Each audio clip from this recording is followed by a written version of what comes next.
नमस्कार साथियों, आपका अपने एबीपी राज सर में स्वागत है। मैं हूं राज। तो साथियों, आज की क्लास में हम पढ़ने वाले हैं सिंथेसिस।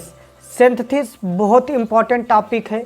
बड़े बड़े सेंटेंसों को जोड़कर बनाना, उनको आसान कर पाना, ये सब बच्चों सिंथेसिस की वजह से होता है। और सिंथेसिस अगर आपकी अच्छी हो जाती है तो न्यूज़पेपर वगैरह और इसके बाद में जो भी सारी चीज़ें हैं, आपको जो राइटिंग स्किल है वो आपकी बहुत बढ़िया हो सकती है जब आपके सिंथेसिस का टॉपिक अच्छे से क्लियर हो जाए मेरे भाई। तो आपको सिंथेसिस में एक एक चीज़ समझाऊंगा, हर चीज़ मेरे भाई आपको समझ में आ जाएगी, ये मेरी गारंटी है। तो सिंथेसिस किस क्लास के बच्चों के लिए ये वीडियो है स्पेशली, तो ये बच्चों ये क्लास 11th और 12th के बच्चों के लिए स्पेशल वीडियो है। ये दो लोगों के लिए ही स्पेशल वीडियो, और वो किसी भी बोर्ड के हो मेरे भाई, ठीक है। तो अब सीखते हैं सिंथेसिस। सिंथेसिस मतलब क्या होता है बच्चों? संश्लेषण। क्या होता है? संश्लेषण।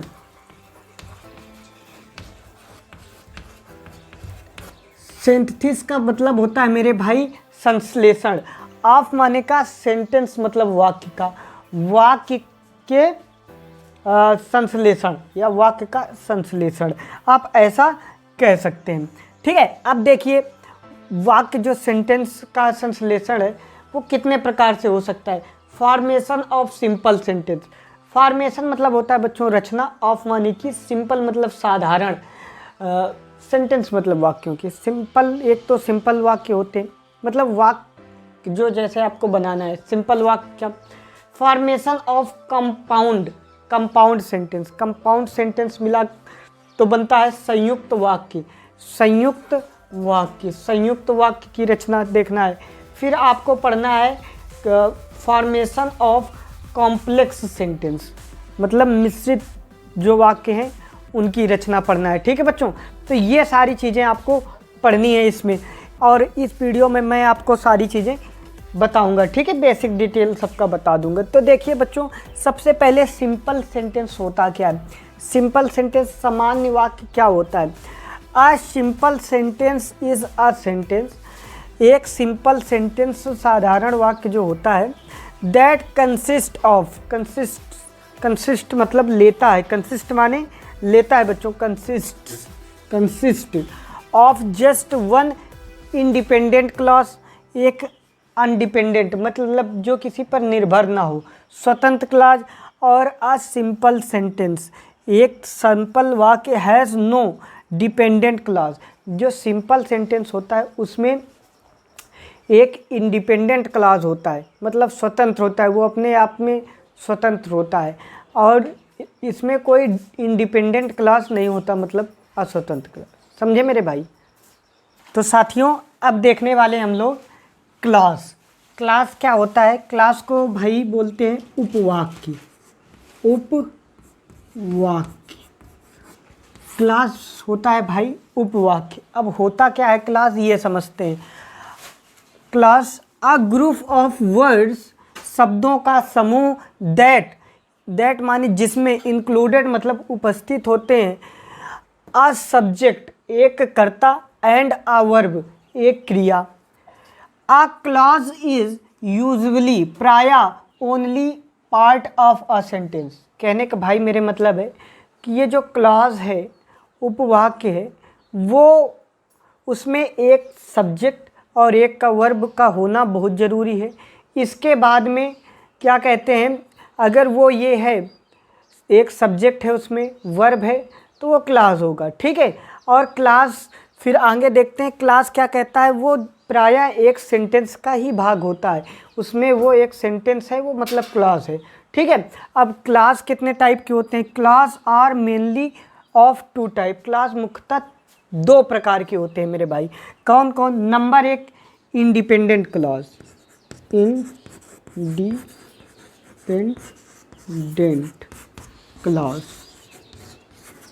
इंडिपेंडेंट क्लॉज, ठीक। इंडिपेंडेंट क्लॉज बोलो या बोलो मेन क्लॉज, मेन क्लॉज, या इसे और भी नाम दे सकते हैं, principal clause,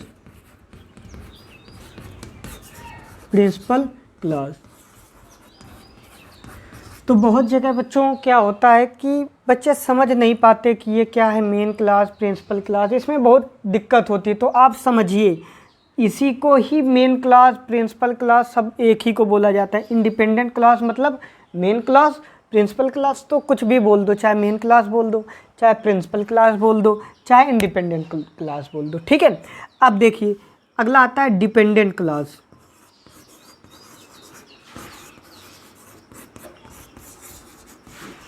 dependent class, dependent class, ये इसका दूसरा नाम क्या कह सकते हैं, इसको हम दूसरा बच्चों नाम दे सकते हैं सब ऑर्डिनेट क्लास। क्या बोल सकते हैं इसको, अगर हम दूसरा नाम देना चाहें तो हम इसे बोल सकते हैं सब ऑर्डिनेट क्लास, ठीक है मेरे भाई। तो आप इसको बोल सकते हैं सब ऑर्डिनेट क्लास, ठीक मेरे भाई। तो आप इसको क्या बोल सकते हैं, सब ऑर्डिनेट क्लास। अब इंडिपेंडेंट क्लास, ऐसा क्लास जो किसी पर निर्भर ना हो, किसी के अधीन ना हो, ठीक है, अपने आप में स्वतंत्र हो, जिसका पूरा पूरा अर्थ निकले। इंडिपेंडेंट क्लास, ये इंडिपेंडेंट क्लास का है। डिपेंडेंट क्लास, ऐसा क्लास जो किसी अन्य वाक्य पर आधारित हो, ठीक है, उस पर निर्भर हो, ठीक, किसी के अधीन हो, उसे कहते हैं डिपेंडेंट क्लास, ठीक मेरे भाई। तो अभी इनको समझते हैं डिपेंडेंट क्लास, इंडिपेंडेंट क्लास को अच्छे से। और डिपेंडेंट क्लास, इंडिपेंडेंट क्लास क्या होता है, जिसका कोई अर्थ निकले, जिसका कोई मतलब हो, मतलब निकले या मतलब हो, जो किसी के अधीन ना हो, जो किसी के अधीन ना हो, ठीक है भाई मेरे। अब डिपेंडेंट, डिपेंडेंट का मतलब ही आप समझ पा रहे हैं, जो किसी पर, जिसका अर्थ ना निकले, जिसका पूरा अर्थ या मतलब ना निकले, जिसका पूरा मतलब ना निकले, ठीक है, जो किसी के अधीन हो, या जो किसी के अधीन हो, ठीक है भाई। तो वो होता है क्या, इंडिपेंडेंट क्लास। अब समझेंगे कैसे, देखिए मैंने लिखा I was late, I was late, ठीक, आगे देखते हैं। बिकॉज, BECAUSE, बिकॉज माने क्योंकि, because I miss, MISSED, missed, because I missed my bus, ठीक है भाई। अब देखिए, अब आप समझिएगा, देखिए आई वॉज लेट, मैं देरी से था, पूरा अर्थ निकल रहा है। तो ये क्या हो गया भाई, ये हो गया सर जी इंडिपेंडेंट क्लास, इंडिपेंडेंट क्लास, ठीक है। ये इंडिपेंडेंट क्लास हो गया, या मेन क्लास बोल सकते हैं, या प्रिंसिपल क्लास बोल सकते हैं। अब बिकॉज माने क्योंकि, आई मिस माई बस, क्योंकि मैं अपनी बस छोड़ दिया था, मेरी बस छूट गई थी, ऐसा कहने का मतलब, ठीक है। तो देखिए यहाँ पर भाई ये निश्चित है कि क्यों मैं लेट हुआ, क्योंकि मेरी बस छूट गई थी, रीज़न है। तो ये देखिए इसका कोई अर्थ निकला, आई मिस माई बस, बिकॉज आई मिस माई बस, पूरा अर्थ नहीं, क्यों मिस हुआ, रीज़न था कि मैं लेट हो गया था, ठीक। तो यहाँ पर ये क्या हो गया, ये डिपेंडेंट हो गया, डिपेंडेंट। अगर ये पूरा साथ में लिखा होता, जैसे आप देख सकते हैं, I was late, I was late because, because